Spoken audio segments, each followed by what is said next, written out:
Guntur YSR Congress party నిర్వహిస్తున్న కాపు ఆత్మీయ సమావేశాల ఉద్దేశం ఏమిటో అర్థం కావడం లేదని జనసేన పార్టీ జిల్లా అధ్యక్షుడు గాదె వెంకటేశ్వరరావు వ్యాఖ్యానించారు. గుంటూరులో మీడియాతో మాట్లాడిన ఆయన వైసీపీ నాయకులు కాపు సామాజిక వర్గం కోసం పనిచేస్తామని చెప్పడం హాస్యాస్పదంగా ఉందన్నారు. వైసీపీ అధికారంలో ఉన్న సమయంలో కాపు సామాజిక వర్గం కోసం ఏం చేశారో చెప్పాలని ప్రశ్నించారు. నవరత్నాల పథకాల పేరుతో కాపు సామాజిక వర్గానికి వేల కోట్ల రూపాయలు అందించారు వైసీపీ చెబుతోందని, అయితే ఆ నిధులు ఏ రూపంలో ఎలా అందించారో ప్రజలకు వివరించాలని డిమాండ్ చేశారు. కాపులందరికీ కూడా ఇతోధికంగా ఇన్ని మేళ్లు చేశాము అని చెప్పండి. ముందు చెప్పే ధైర్యం ఉందా అసలు మీకు?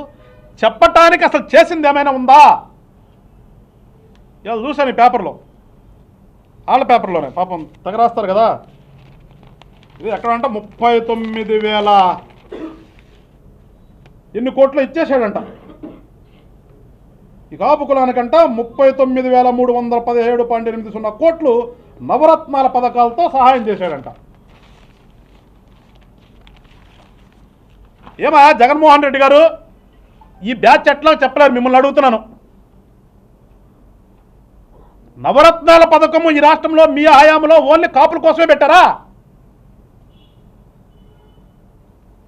వాళ్ళ కోసమే పెట్టారా? వాళ్ళ కోసమే 19,000 కోట్లు ఇచ్చారా? కూర్చుందామా మనిద్దరం?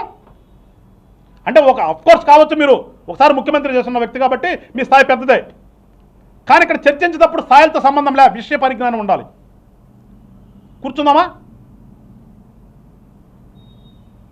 పెట్టినటువంటి పథకాలు నాకు తెలిసినంత రాష్ట్రంలో ఉన్న అన్ని కులాలు కనిపెట్టారు కదా మీరు. ఇవాళ మరి ఏంటమ్మా మీ కాపుల్లో, మీ పార్టీలో ఉన్నటువంటి ఈ సోకాళ్ళు కాపులు వచ్చేసేసి కాపుల కోసమే పెట్టామని చెప్తున్నారండి. మరి దీనికి సమాధానం ఎవరు చెప్తారు? వీళ్ళు చెప్తారా? జగన్మోహన్ రెడ్డి గారు మీరు చెప్పాలా? అందుకని మిమ్మల్ని అడుగుతున్నా, చెప్పాల్సింది మీరే కదా. ఒకసారి మరి రేపు ప్రెస్ మీట్ పెట్టి చెప్పండి. నిన్న కూర్చోబెట్టారు కదా, మొత్తాన్ని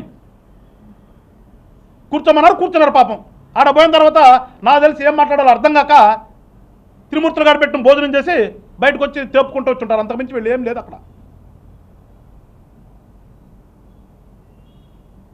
చెప్పాలి మీరు ఏం చేశారో చెప్పి ఇవాళ జరుగుతున్నటువంటి అన్యాయం ఏంటో చెప్పాలి మీరు. ఏం గతంలో మీ గవర్నమెంట్ ఉన్నప్పుడు గిద్దలూరు అనుకున్న పాపం వెంగయ్య అనే ఒక పల్లెటూరు వ్యక్తి మా ఊరికి రోడ్డు వేయండి అని చెప్పేసి మీ ఎమ్మెల్యే అప్పుడు ఉన్నటువంటి రాంబాబు వెనకాల కారు దగ్గర వచ్చి అడిగెళ్తే రెండో రోజుకు సమయం అయిపోయాడు కదా.